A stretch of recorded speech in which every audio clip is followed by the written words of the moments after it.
Before the Fellowship was the greatest story you've never heard. I'm Cameron. And I'm Dan. I'm Greg. Join us as we read and react to the Silmarillion by J.R.R. Tolkien. Last time we read about Feanor, who opposed his half-brother Fingolfin and was temporarily banished from Tirion by Mandos. He and his father Finwë dwelt in their stronghold to the north, called Formenos, where the Silmarils were guarded in an iron chamber.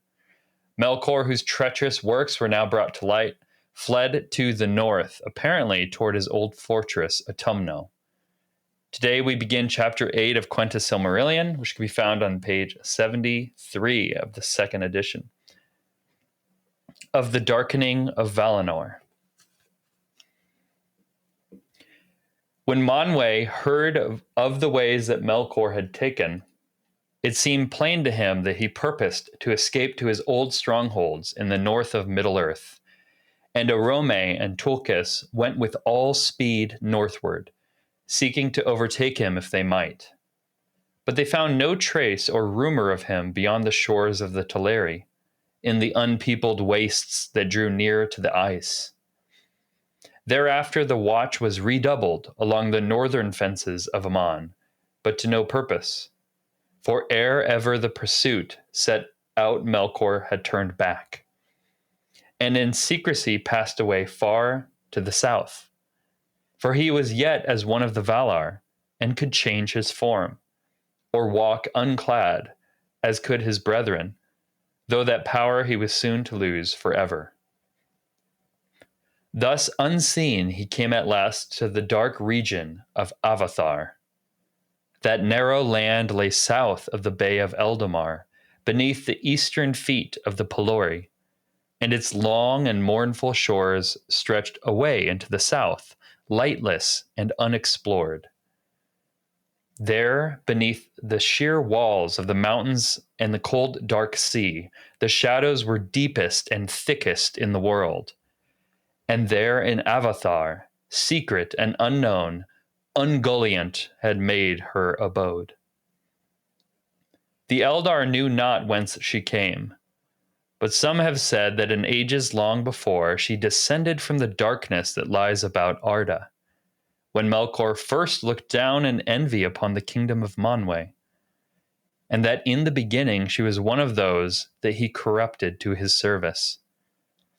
But she had disowned her master, desiring to be mistress of her own lust, taking all things to herself to feed her emptiness. And she fled to the south, escaping the assaults of the Valar and the hunters of Orome, for their vigilance had ever been to the north, and the south was long unheeded. Thence she had crept towards the light of the blessed realm, for she hungered for light and hated it. In a ravine she lived, and took shape as a spider of monstrous form, weaving her black webs in a cleft of the mountains. There she sucked up all light that she could find, and spun it forth again in dark nets of strangling gloom, until no light more could come to her abode, and she was famished. Now Melkor came to Avathar, and sought her out. And he put on again the form that he had worn as the tyrant of Utumno, a dark lord, tall and terrible. In that form he remained ever after. There in the black shadows, beyond the sight even of Manwë in his highest halls, Melkor with Ungoliant plotted his revenge. But when Ungoliant understood the purpose of Melkor, she was torn between lust and great fear. For she was loath to dare the perils of Aman and the power of the dreadful lords, and she would not stir from her hiding. Therefore Melkor said to her, "Do as I bid, and if thou hunger still when all is done, then I will give thee whatsoever thy lust may demand, yea, with both hands." Lightly he made this vow, as he ever did, and he laughed in his heart. Thus did the great thief set his lure for the lesser. A cloak of darkness she wove about them when Melkor and Ungoliant set forth. An unlight in which things seemed to be no more, and which eyes could not pierce, for it was void. Then slowly she wrought her webs, rope by rope, from cleft to cleft, from jutting rock to pinnacle of stone, ever climbing upwards, crawling and clinging, until at last she reached the very summit of Hyamantir, the highest mountain in that region of the world, far south of Great Taniquetil. There the Valar were not vigilant, for west of the Pelori was an empty land in twilight, and eastward the mountains looked out, save for forgotten Avathar, only upon the dim waters of the pathless sea. But now upon the mountain top dark Ungoliant lay, and she made a ladder of woven ropes and cast it down. And Melkor climbed upon it and came to that high place and stood beside her, looking down upon the guarded realm. Below them lay the woods of Arome, and westward shimmered the fields and pastures of Yavanna, gold beneath the tall wheat of the gods. But Melkor looked north and saw afar the shining plain, and the silver domes of Valmar gleaming in the mingling of the lights of Telperion and Lorelin. Then Melkor laughed aloud and leapt swiftly down the long western slopes, and Ungoliant was at his side, and her darkness covered them.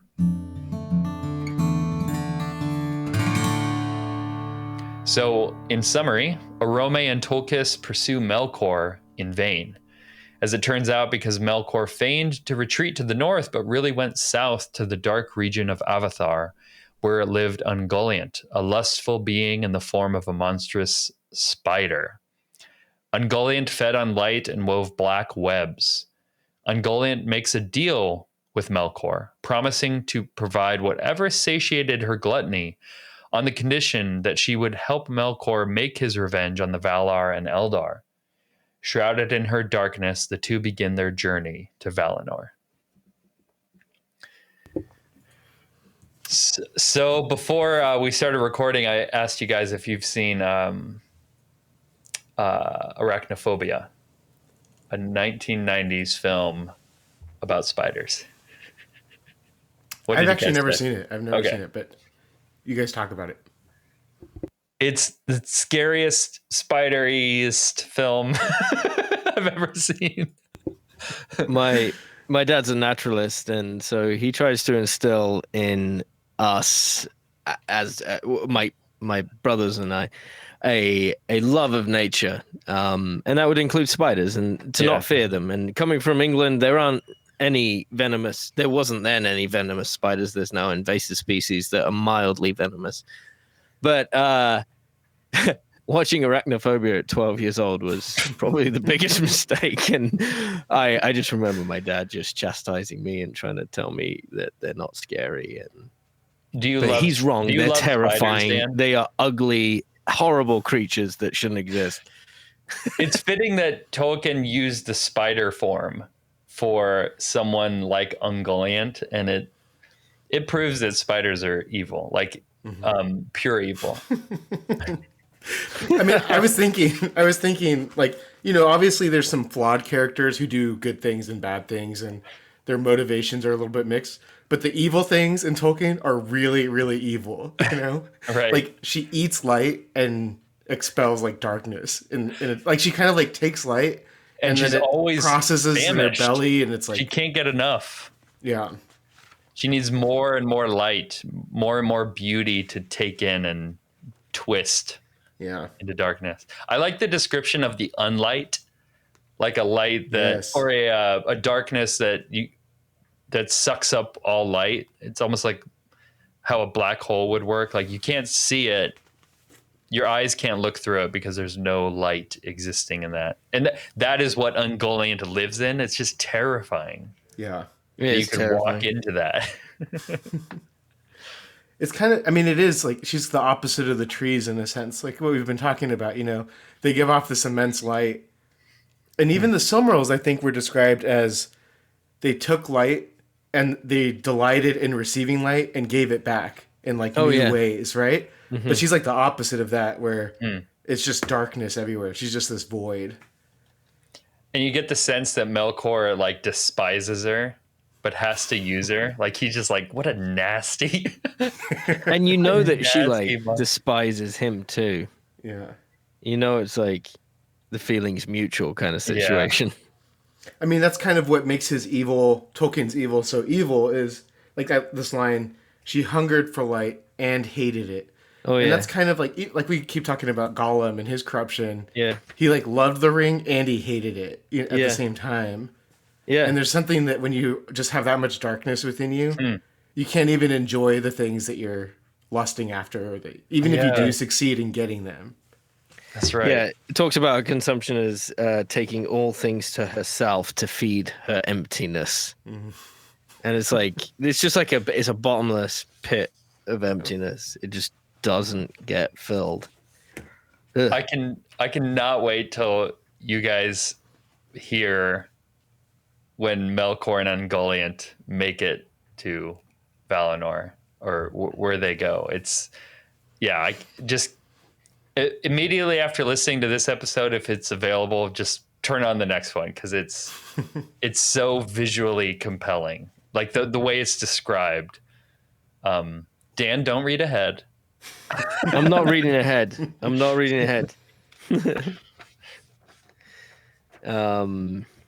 Well, what other things stuck out to you guys?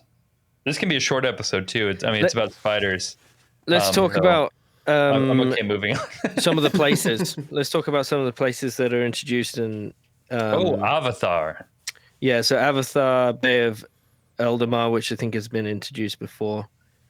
So beneath the eastern feet of the Pelori, so those mountains in Arda, or in Aman, and it's a certain spot below the mountains that the shadows are deepest and darkest. That's where Ungoliant lives. That's where Which interesting. When I first and second time read the Silmarillion, I did not know that Ungoliant was in Arda. Was in where like Aman? You mean Aman? Aman, sorry. Where the Valar, or the continent that the Valar live on. Okay. I thought they were like she was in Middle Earth somewhere, or well, I mean, it says it's north of Middle Earth, so I guess Aman is west of Middle Earth. Oh, where are you there's reading? Middle Earth, which is that's where Orome and Tolkien were kind of they misdirected. They pursued Melkor to the north. Yeah, they had a misdirection. Yeah, they're like, oh, he did like a classic Bugs Bunny, put on a hat and was like, he went that way and then pieced the other way. Yeah, I think that's what Tolkien was going for. It really landed too. Yeah. Yeah, no, that's great. Okay, and then so then we have another place. Okay, you said it's the dark regions, but then even in the dark regions, she chooses a ravine to live in, which is even more darker. It's like it's just terrifying. Okay, so I'm gonna go back to my is Manwë a good king? Because this kind of stuff is happening in his own kingdom, and but he just doesn't even know. Not a king of kings, okay, right? No, it says in his kingdom. Yeah, it is his kingdom, but I was gonna say Shelob. Ungoliant is so good at weaving her dark webs that his eyes can't pierce through them, so he's not really at fault. He's not, distracted. Right, and it's not. And Melkor shape shifting as well, so it's not. You can't blame him for evil actors doing evil things. Like all he can do is react to those things, or in some cases he can anticipate them.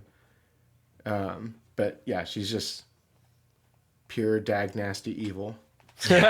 Gross. Okay, another place, Hiamentir. That's like one of the peaks in the south of the continent. A mighty mountain to the south and east of Valinor, one of the tallest in Aman, though Taniquetil to the north was taller still. From its peak, Melkor and Ungoliant looked over the tree-lit land of the Valar before they descended. Oh, wait, I won't read on. Yeah, okay. So that's it. And then the guarded realm. Remind us what the guarded realm is. What's it in context? I think it's just the realm of the realm of the Valar. Okay, so it talks about like the woods of Orome and the fields and pastures of Yavanna. Yavanna and the gold beneath the tall wheat. Which then that says to me that they built. Remember they built the mountains, the Pelori mountains. That's right, right? I'm correct. To separate Middle Earth to protect the light. So Ungoliant is outside that wall of protection. She lives right over those mountains in the darkness. So that's an image that's really helping me like understand the whole geography. Crazy. Oh man. I keep doing this, but things that we're reading, I know this is not a long reading, so maybe it's okay for me to do this.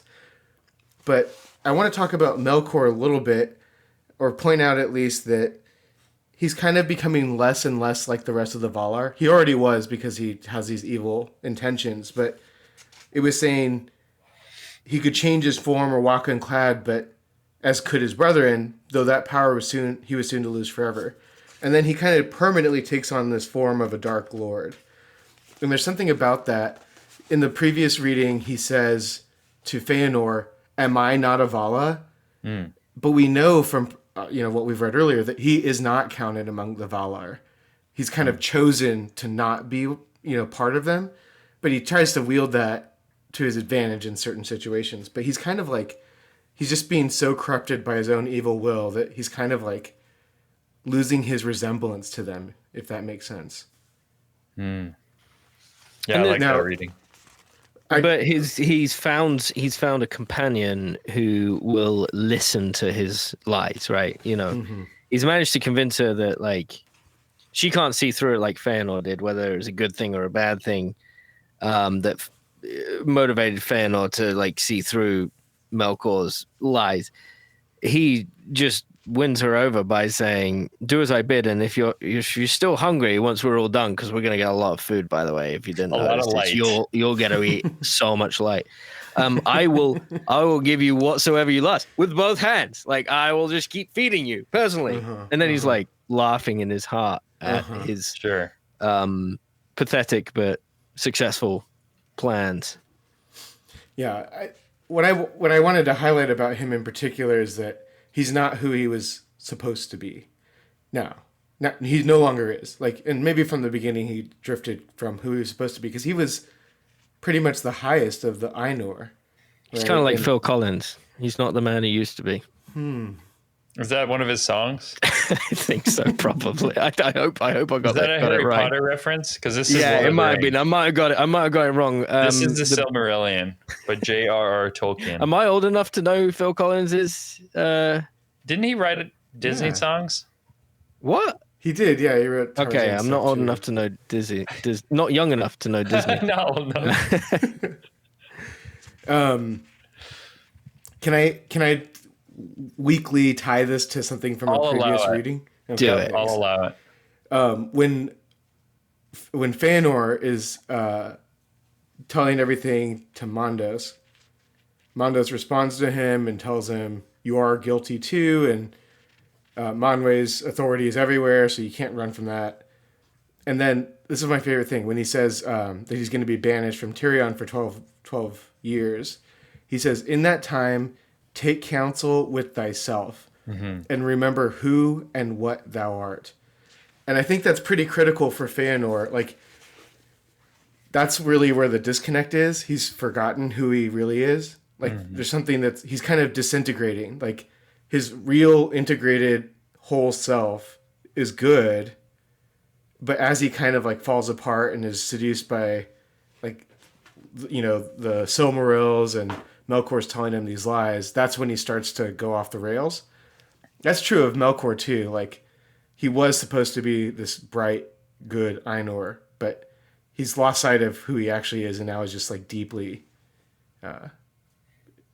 unhappy and chained in darkness. And that kind of like me forgetting the reference of Phil Collins wrong. It wasn't Phil Collins. It was a band called Fine Young Cannibals. Fine Young Cannibals, everybody. I'm not the man I used to be. Check it out. Great song. Classic. Old school. So what Melkor needs, and maybe Feanor too, they need Mufasa to appear in the stars and say, "Remember who you are," in James Earl Jones's voice. And then maybe he might it has to be James have a Earl conversion. Jones. Yeah. And they need a Rafiki, probably. Mm-hmm. It's like a fun monkey who has wisdom kind of underneath the wacky monkeyness. Mm-hmm. Kind of like us. We my favorite review is that we were called amusing and sometimes edifying. Yeah. Sometimes. I don't even know if the word was sometimes. That sounds like it was more than what they were saying. It was like, occasionally. That was it. Accidentally edifying. Yeah. Whoops. So since you guys really like what you hear, go ahead and rate us 3 Silmarils out of 3. Follow us everywhere at Before the Fellowship and send any comments or questions to beforethefellowship@gmail.com. Join us next week as we read the greatest story you've never heard, The Silmarillion by J.R.R. Tolkien. And can we get like a 3-second clip of the "I'm not a man I used to be"? I'm not